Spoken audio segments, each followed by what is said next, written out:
Hello everyone.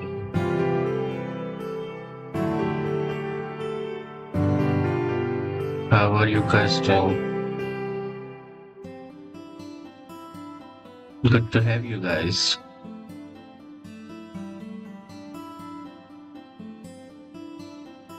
Tonight, today, wherever you are, we will be learning about Aaron Copland.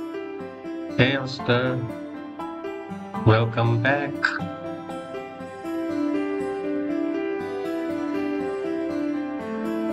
How are you? How are you, my friend?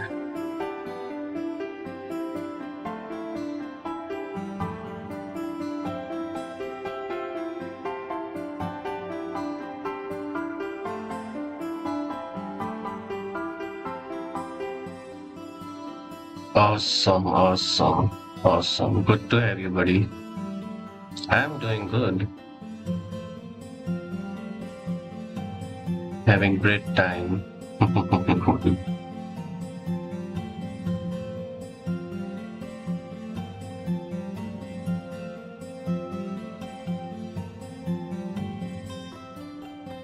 So tonight we will be learning about Aaron Copland. Do you know Aaron Copland? He was an American composer, critic, writer, teacher, pianist, and conductor. I have to go. Sure, sure, sure. No worries. Enjoy.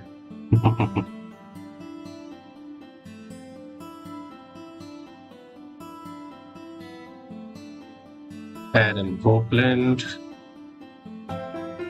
Bye bye, Oscar. Have fun.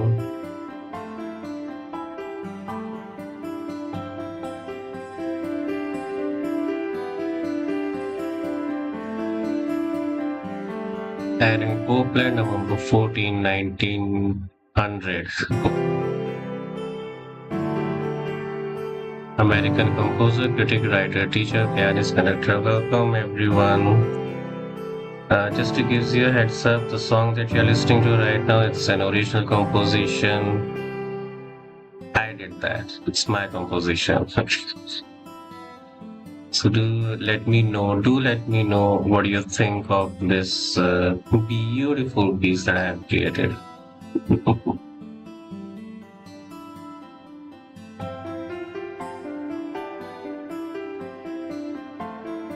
So this guy, Aaron Copland, referred to by his peers and critics as Dean of American Music. The open, slowly changing harmonies in much of his music are typically what many considers the sound of American music. Why I chose him because he's the oldest, and we can get a lot of information from this guy.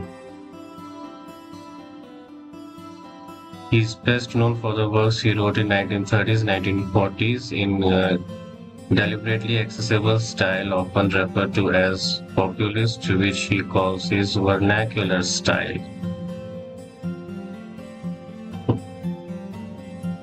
Works in vain, including the ballad, Appalachian Spring, Billy the Kid, Rodeo, Fanfare for the Common Man, the Third Symphony. In addition to his ballads and orchestral work, he produced music in many other genres, including chamber music, vocal works, opera, and film scores.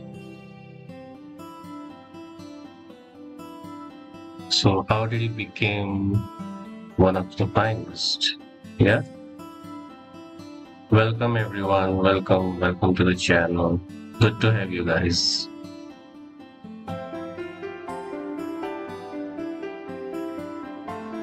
Alan Copland was born in Brooklyn, New York, November 14, 1900. He was the youngest of five children in conservative Jewish immigrant family of Lithuanian origin. While emigrating from Russia to United States, Copland's father, Harris Morris Copland, lived and worked in Scotland for 2 to 3 years to pay for his boat fare to the United States. It was there that Copeland's father may have anglicized his son named Kaplan to Copeland. Okay, Kaplan to Copeland. Is it the same Kaplan, the Kaplan turbine that we have? Yeah, Copeland was unfair until late in his life that the family named had become Copeland. Okay, that's a new thing. But I want to know how he became the musician, the composer. Okay, here it is. Now this is in. I think this will give us the information. Oh, let me know if you guys love the song that you're hearing right now. It's an original composition, very original. Copeland began writing songs at the age of 8.5, very early in his age, right? His earliest noted music, about 7 bar he wrote when age 11, was for an opera scenario he created and called Zenatello. From 1913 to 1917, he took piano lessons with Leopard Wolfsaw, who taught him the standard classical fare. Copeland's first public music performance was at Wanamaker's recital. By age 15, after attending a concert by Polish composer pianist, Copeland decided to become a composer. See, very early started.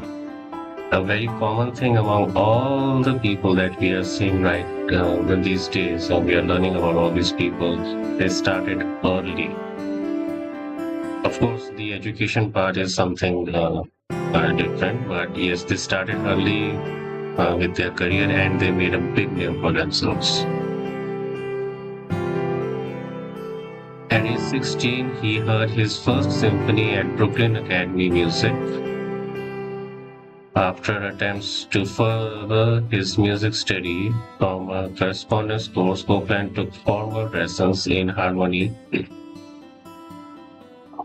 theory and composition from Reuben Goldmark, a noted teacher and composer of American music who had given George Gershwin 3 lessons. Goldmark, with whom Copeland studied between 1917 and 1921, gave the young Copeland a solid foundation, especially the German tradition. Sorry. As Copeland later said, this was a stroke of luck for me. I was spared the. Thank you so much, buddy. Thank you so much for the reactions.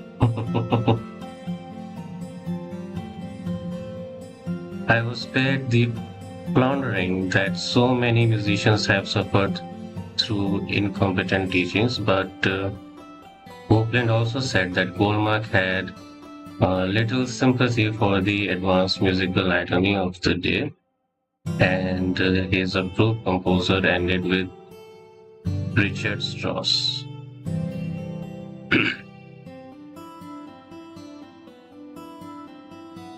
Nice. Copeland's graduation piece from his studies with Goldmark was a three-movement piano sonata in romantic style. Oh,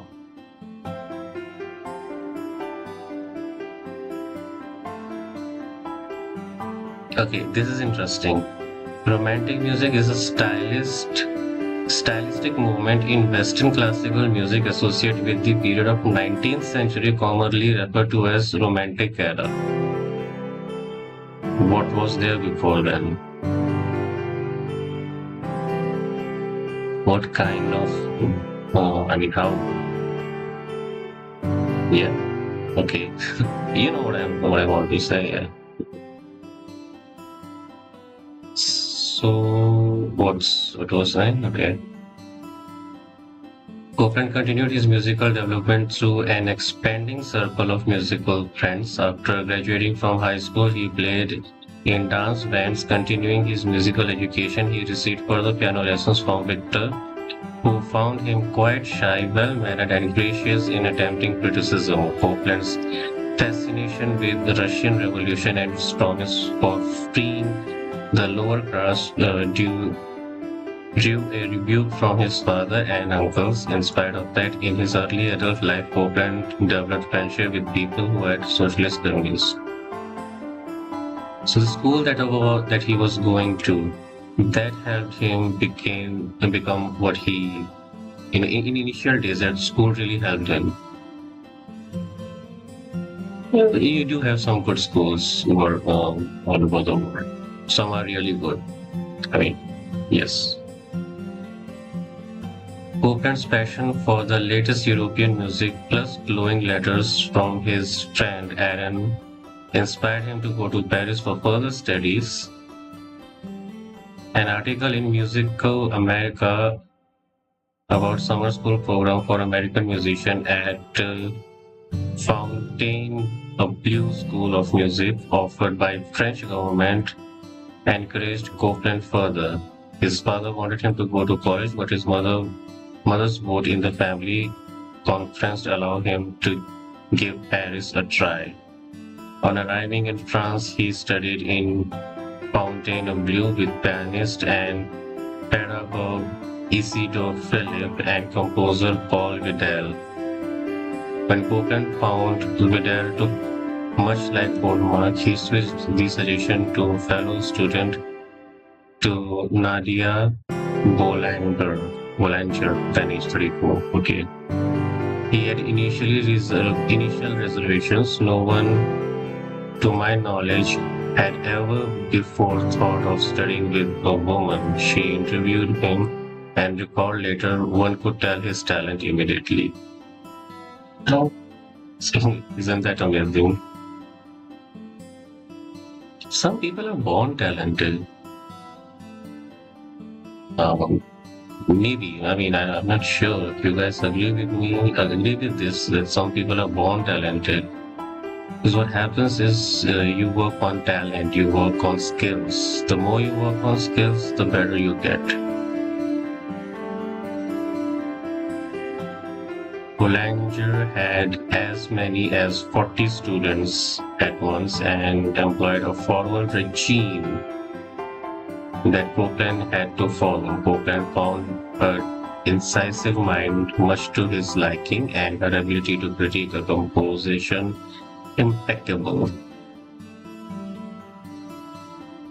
Boulanger could always find a weak spot in a place you suspected was weak. She also could tell you why it was weak. She had an eye for precision.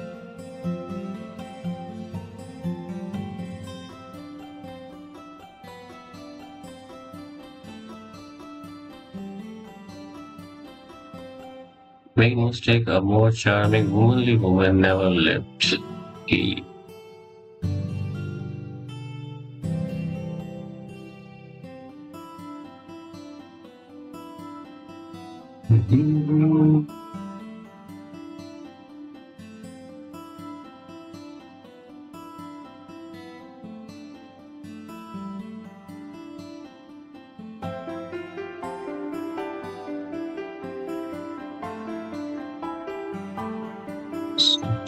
just over here and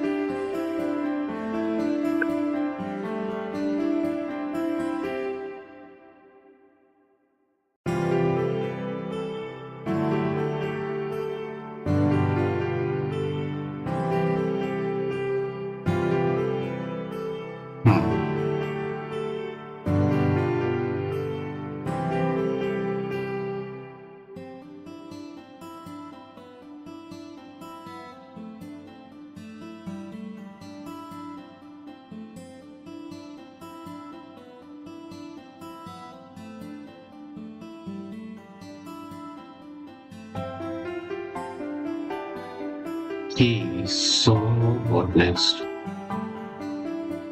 Along with his studies with Boulanger, Copeland took classes in French language and history at Sorbonne, attended plays and frequented Shakespeare and Company.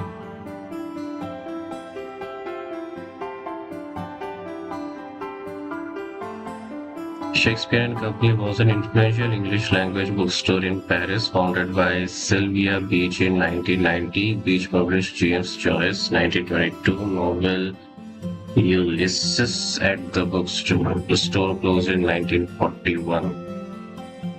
Okay. So that's a bookstore. Nothing to worry about. English language bookstore. Among this group in the heady culture atmosphere of Paris in 1920s were Paul, Ernest, Sinclair, Henry, Steinerza, as well as likes like Pablo Picasso.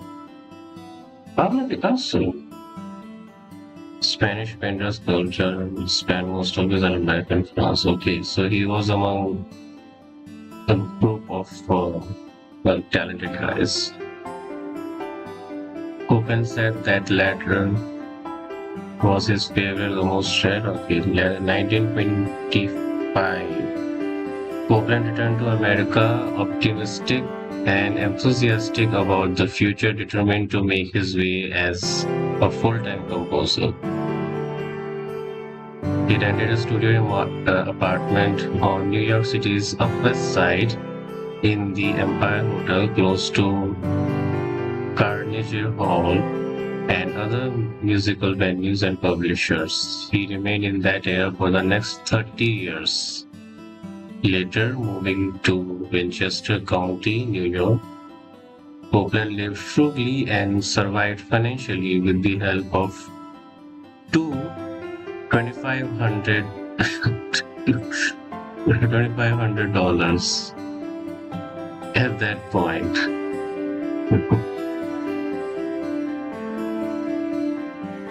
Fellowships, okay, 1925 and 26, each of the two equivalent to $45,897 in today's currency. Tourism. Adjusting the inflation rates, Lecture, recitals, awards, appointments, and small commission plus teaching, writing, and personal loan kept him afloat in the subsequent years through World War II. By the way, the song that you're listening to is 100% original composition. Let me know if you guys like it. It's a 100% original composition.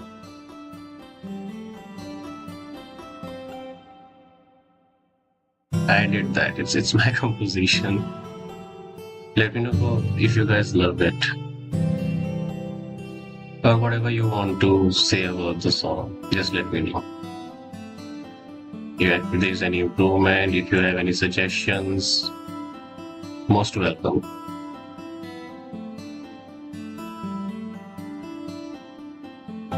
Beginning with this symphony for organs and orchestra. In 1924, he wrote Symphony for Organ and Orchestra. Zawadzki performed more for Copeland's music than that of any the composer's contemporaries at the time, when other conductors were programming only few Copeland's. Soon after his return to the United States, Copeland was exposed to the artistic circle, photographers Alfred. While Copeland did not care for Alfred's domineering attitude, he admired his work and took the heart Alfred's conviction that American artists should reflect the idea of American democracy. The ideal influenced not just Copeland, but also a generation of artists and photographers, including Paul Strand, Edward Enzo, Georgia Walker. Evans' photographs inspired portion of Copeland's opera, The Tender Land.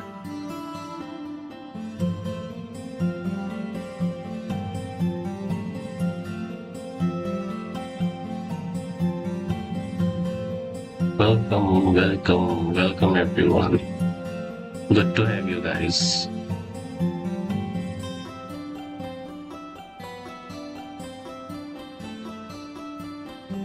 So, moving forward, with the knowledge he had gained from his studies in Paris, Copeland came into demand as a lecturer and writer on contemporary European classical music. I wonder if anyone watching is familiar with Aaron Copland.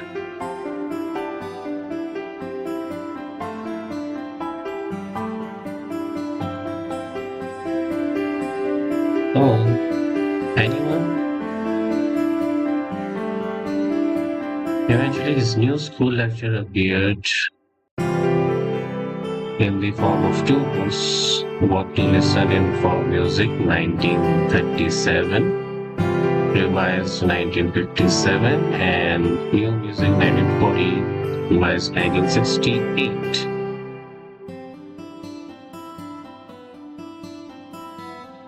And retitled the music 1900 1960. Okay, during this period, Copeland also wrote regularly for New York Times, Musical Quarterly, and other journals. These articles appeared in 1960 as the book Copeland on Music.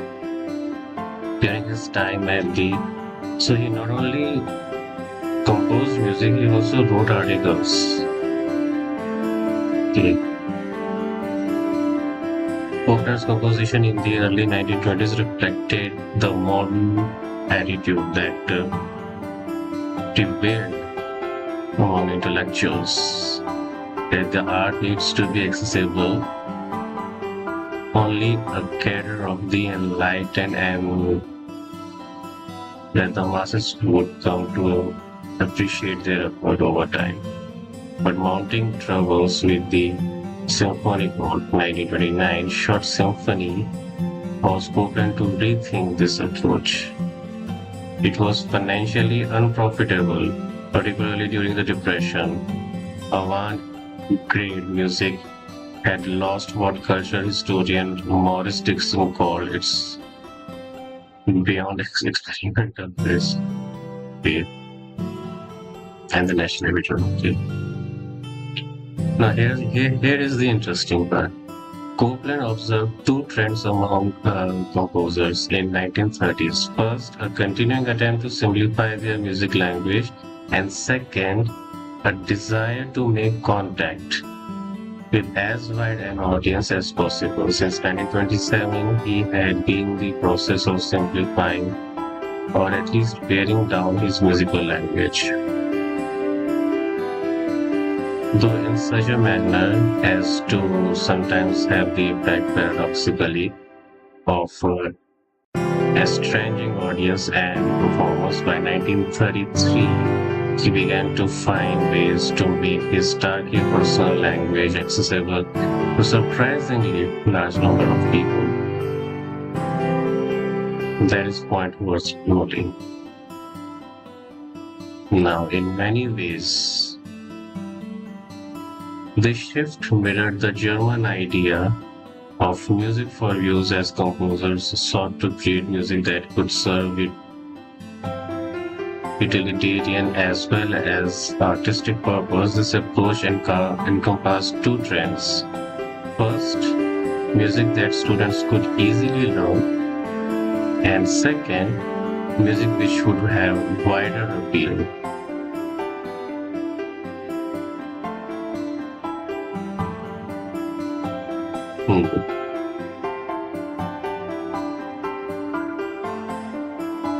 Such as incidental music for plays, movies, radios, etc. To this, Copeland provided musical advice and inspiration to the group of theaters, a company that also attracted Stella, Elia, okay, Elias, okay, Elise Strasberg, Stella Adler, an American actress and acting teacher.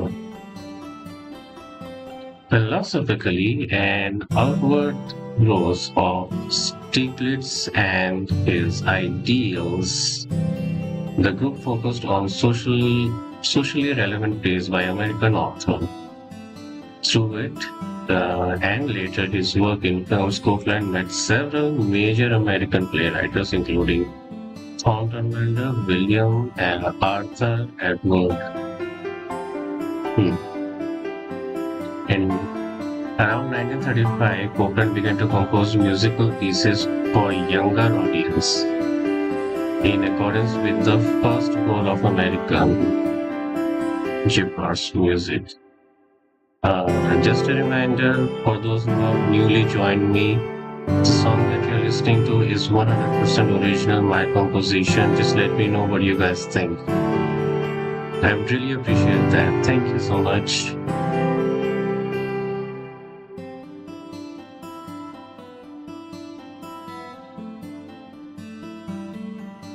So during the Depression years, Copeland traveled extensively to Europe, Africa, and Mexico. He formed an important friendship with Mexican composer and returned often to Mexico for working vacation, conducting engagements.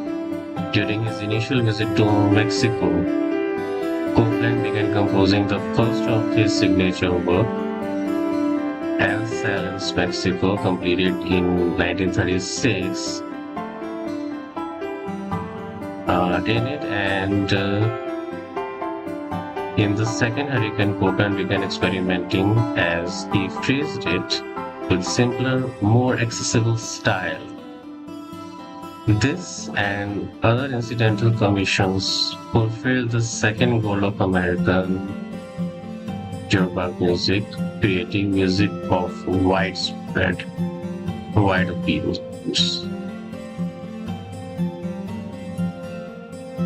Concurrent with the second hurricane, Copeland composed for radio broadcast. That's how it started going. Yep. On a commission from the Columbia Broadcast System, this was one of his first piece of convey the land of the American West. This emphasis on the frontier carried over to his ballad Billy the Kid, 1938.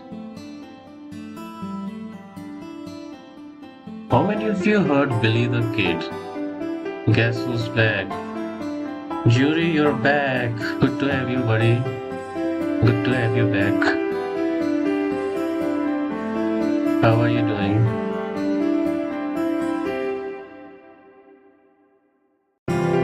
How are you, buddy? It's always good to see people smile. I love the way you smiled. Awesome, awesome.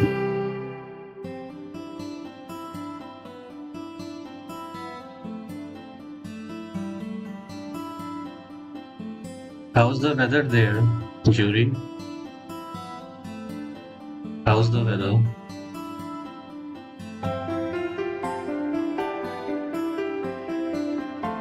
Is El Nino gentle on you? Do you have what kind of weather do you have right now? By the way, can you teach me how to send gifts? I mean, to whom you want to send? Someone to a different country?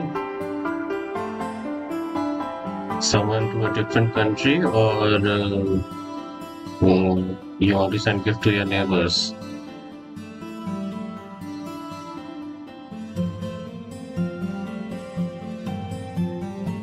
Or YouTube gift? I mean, what kind of gift are you talking about? I have no idea, so that's why I'm asking.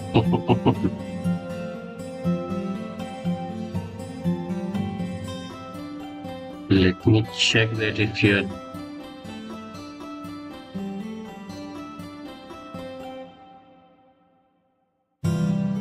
It's okay. Enjoy your day. No worries, Jody.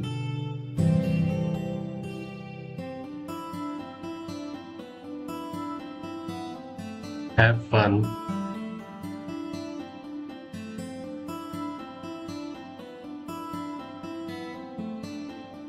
Definitely. I will be live tomorrow as well. Same time.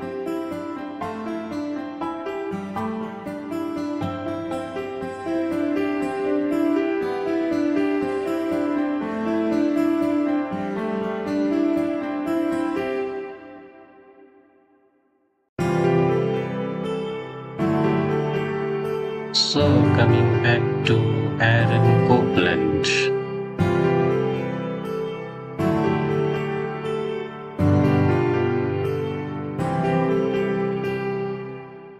Before moving ahead, just a simple point. The song that you are listening to right now is original composition by the greatest one on the planet.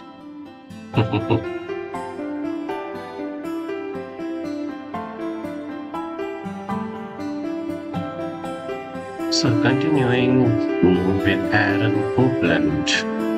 While these works and other like them that followed were accepted by the listening rate, okay, the public at large, detractors accused Copeland of pandering to the masses. Music critic Paul Owen warned in 1939 that Copeland was standing in the high road, two branches of which led respectively to popular and artistic success. Even some of Copeland's fans, such as composer Arthur Virgil, were confused about Copeland's simple style. One composer, David Diamond, went so far as to lecture Copeland having sold out to the mongrel commercialist halfway already. The danger is going to be wider for you. And I beg you, dear Aaron, don't sell out entirely yet. Okay. Copeland's response was that his writing as he did, and in as many genres, was his response to how depression had affected society as well as to the new media and the audience made available by these new media. As he put in, the composer who is frightened of losing his artistic integrity through contact with a mass audience is no longer aware of meaning of the word art. Big statement, big statement. The composer who is frightened of losing his artistic integrity through contact with a mass audience is no longer aware of meaning of the word art. How interesting is that?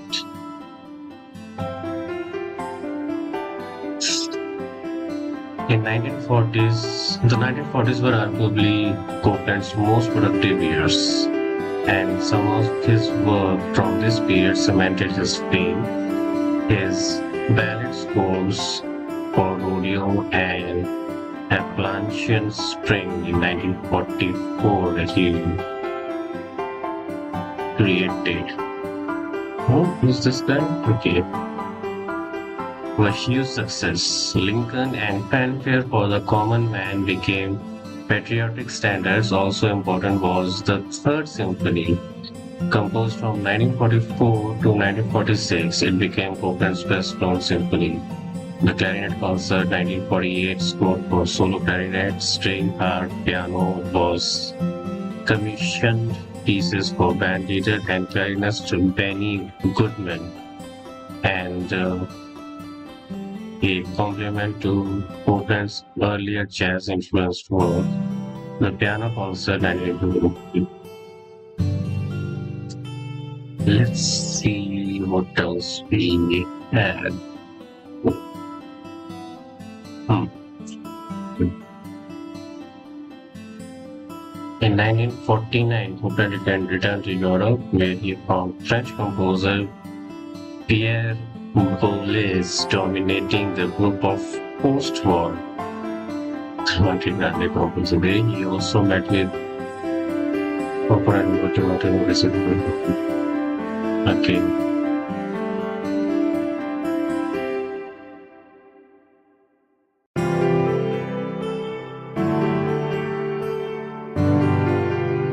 So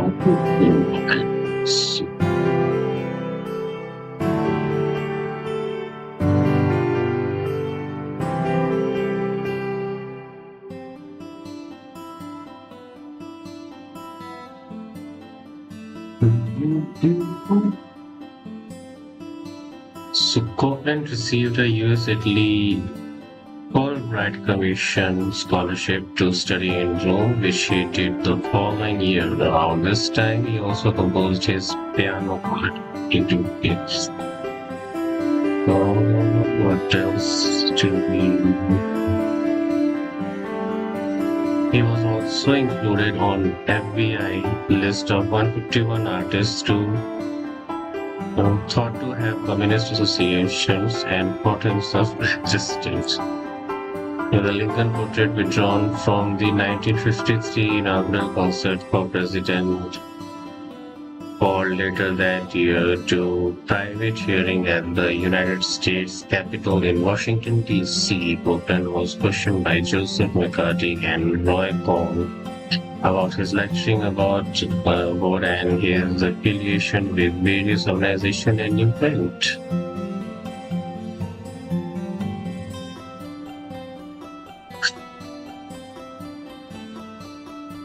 Outraged by the accusation, many members of the musical community held up Copeland's music as a banner of the Special investigation ceased in 1955 and were closed in 1975.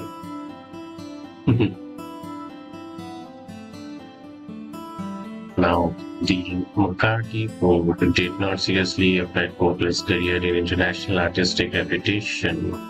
However, taxing as they might have been on his time, energy, and emotional state. Beginning in 1950, Copeland, who had been appalled at Stalin's persecution of Dmitry and other artists, began de-signing from participation in leftist group Copeland. So that was a bit different from what we need to know about Copeland, right? So that's a different topic. We'll cover it some other day, but okay. You guys can listen to this too.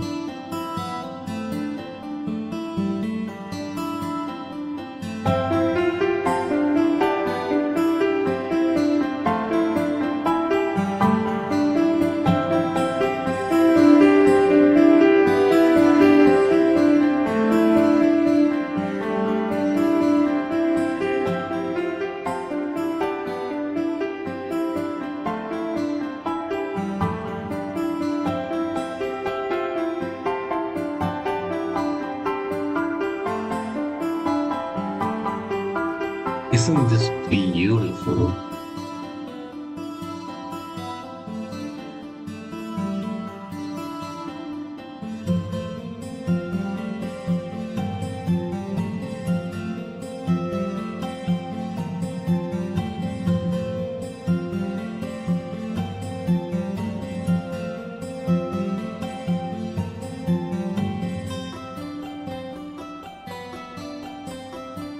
From the 1960s onward, Copeland turned increasingly to conducting.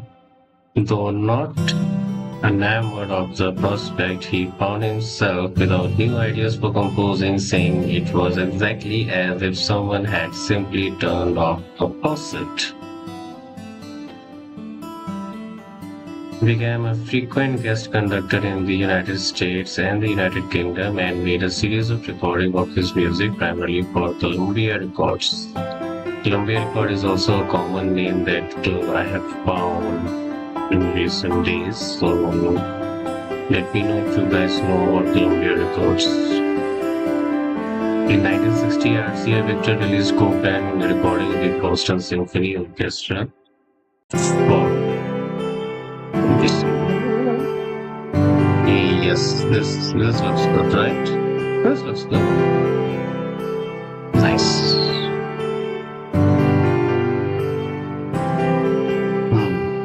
So from 1960 until his death, Copeland resided in Portland Manor, New York, known as Rock Hill, his home was added to National Register of Historic Places in 2003 and further designated as National Historic Landmark in 2008. Portland's health deteriorated through the 1980s and he died of Alzheimer's disease, respiratory failure on December 2, 1990 in North Tarrytown, New York, now Sleepy Hollow.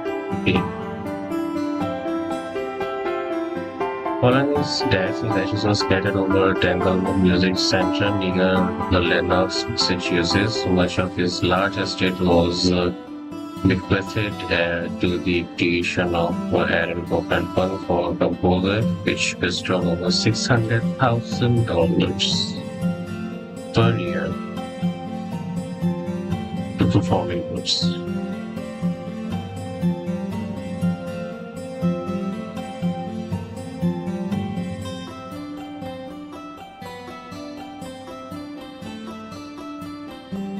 Copeland never enrolled as a member of any political party. Nevertheless, he inherited a considerable interactive interest in civic and world events from his father. His views were generally progressive, and he had strong ties with numerous colleagues and friends in popular craft, including Clifford Odets. Wait, who's that? Clifford was an American playwright, screenwriter, and actor. Mid-30s, he was widely seen as potential successor to Nobel Prize-winning playwright Eugene O'Neill. As O'Neill began to withdraw from Broadway, commercial pressure and the increased rigor of practice. Early in his life, Copeland developed in common words deep admiration for the works of Frank Norris, Theodore Dreiser, and Upton Sinclair, all socialists whose novels passionately excoriated and capitalism in the emotional. My question is,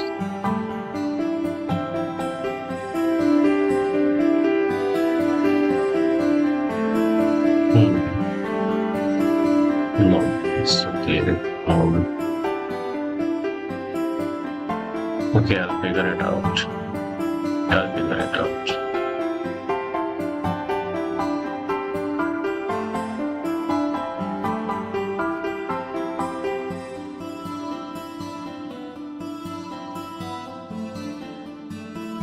Hmm.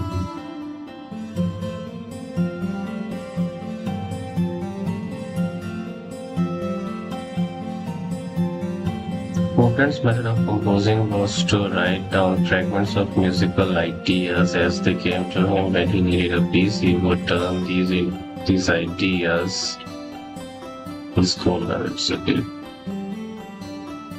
If one or more of these nuggets looked promising, he would then write a piano sketch and eventually work on them at the keyboard. The piano burlesque rides was so integral to his composing that it permeated his composition style, not only in the frequent use in the instrument, but in more subtle and complex ways.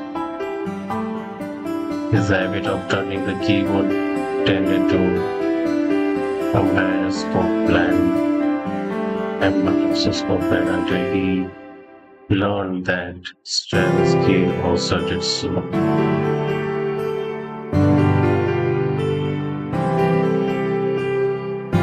Copeland would not consider the specific instrument for a piece until it was complete and noted. Now, according to Fowler, did he generally work in the linear fashion from beginning to end of the composition? Instead, he tended to compose the whole section in no particular order and surmise their eventual sequence after all those parts were complete. much like assembling a collage.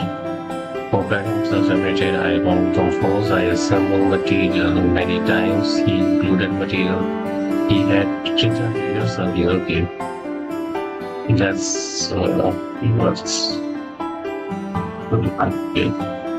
Let's prefer that it's some kind of if the situation dictated as it did with his own score, Copeland could walk quickly. Otherwise, he tended to write slowly whenever possible. Even with deliberation, Copeland considered composing in his word the product of emotions which included self-expressions and self-discovery.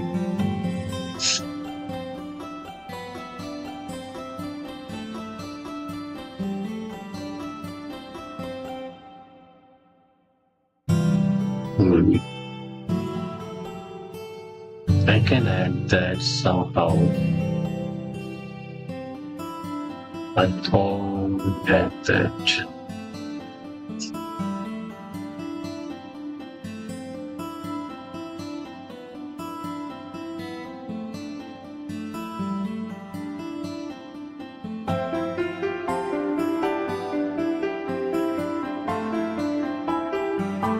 In what if I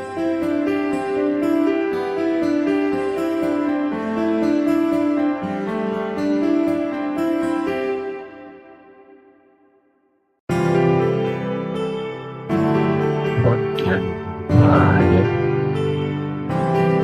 in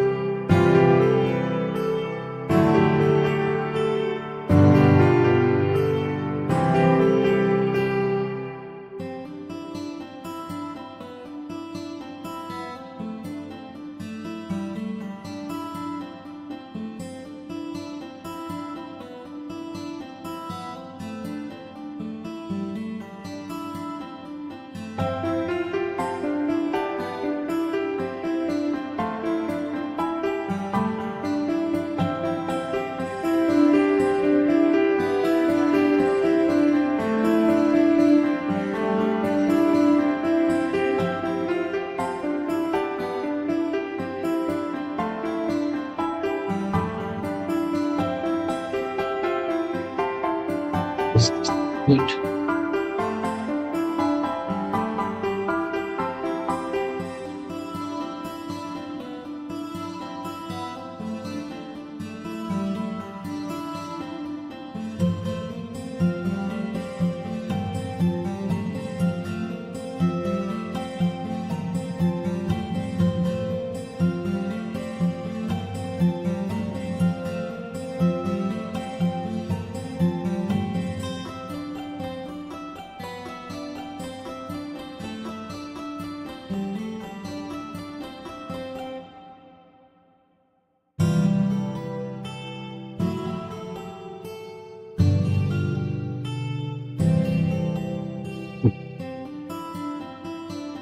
That's that's not possible as of now. Not possible.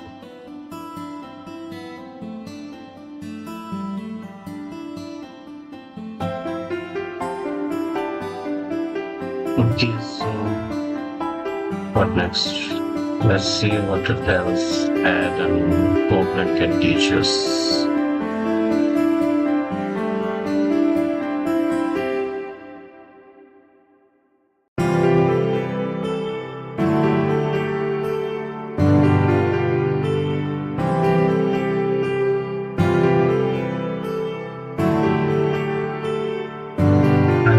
The song that you're listening to is 100% original composition.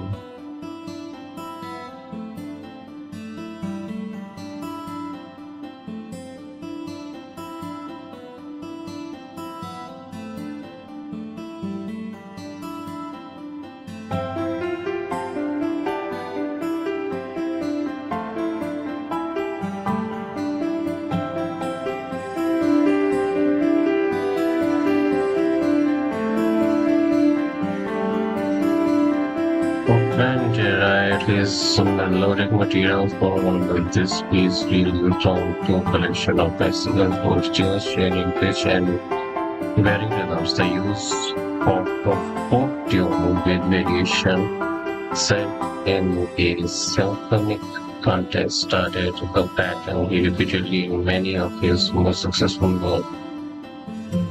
Right on through the 1940s, it also marked a shift in emphasis from a unified musical structure to theoretical effect the music might have on an audience and show open, refining, simplifying, more accessible music language. Hmm.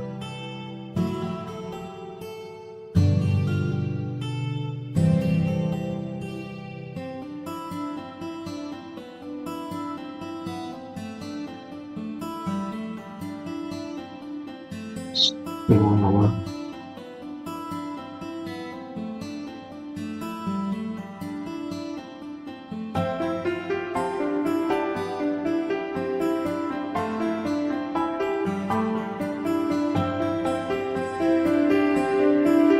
Hmm.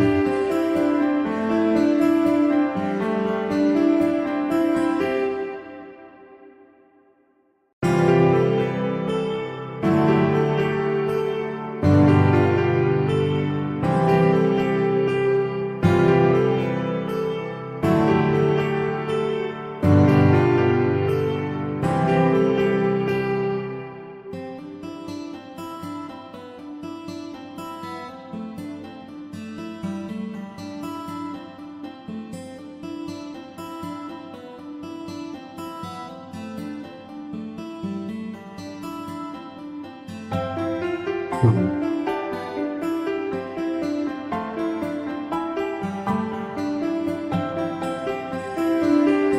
Yeah, and then I thought chorus is synthesizing substances and non-serious this is people to simple language, something research developed in law, modern researches, and the dispenser that is that we find of English content that we don't see the movement and the time just to, innovation related to application and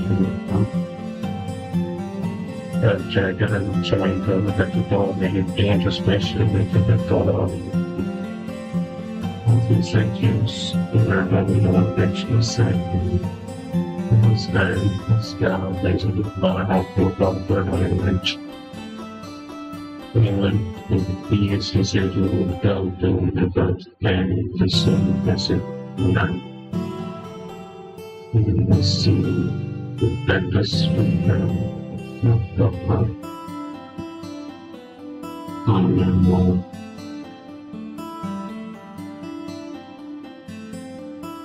performance of the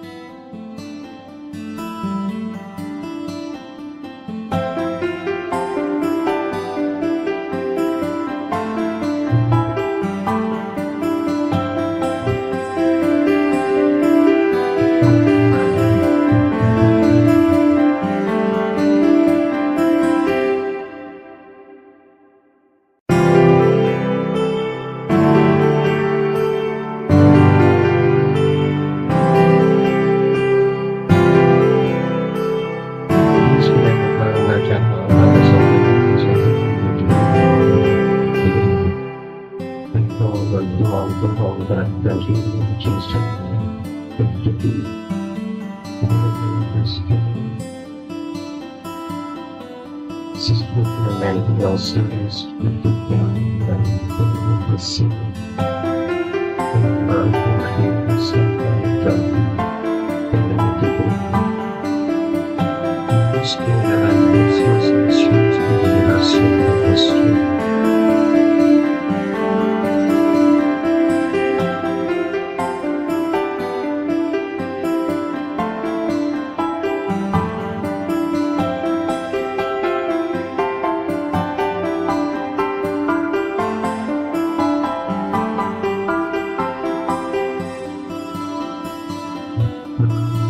see.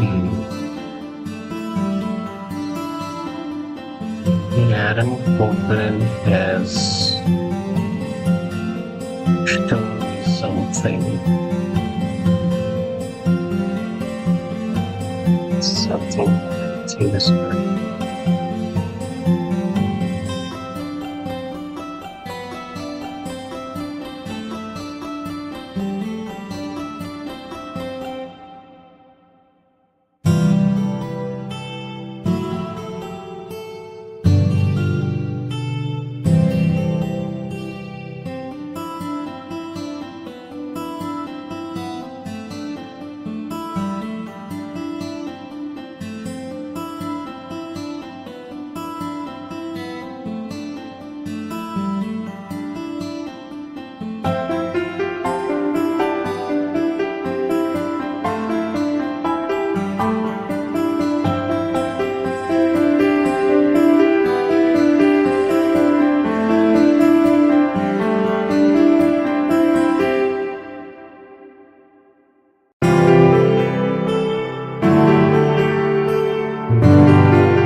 is that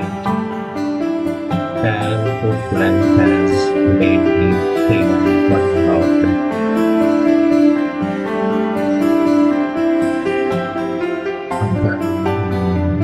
left us in 1990 made me think what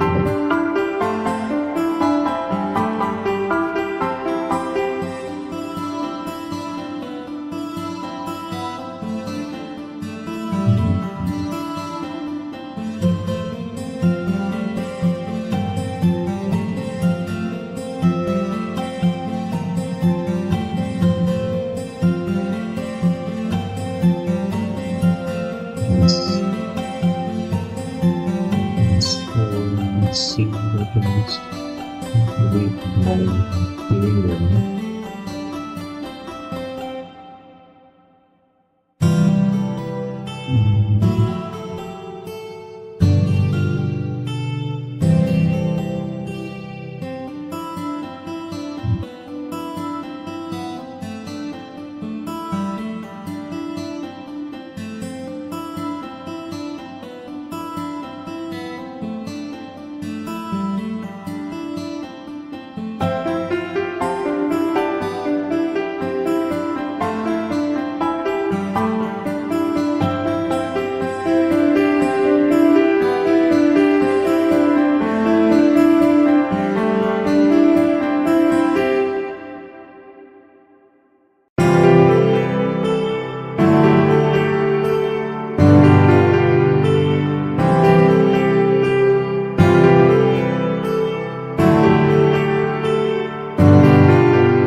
See you once again.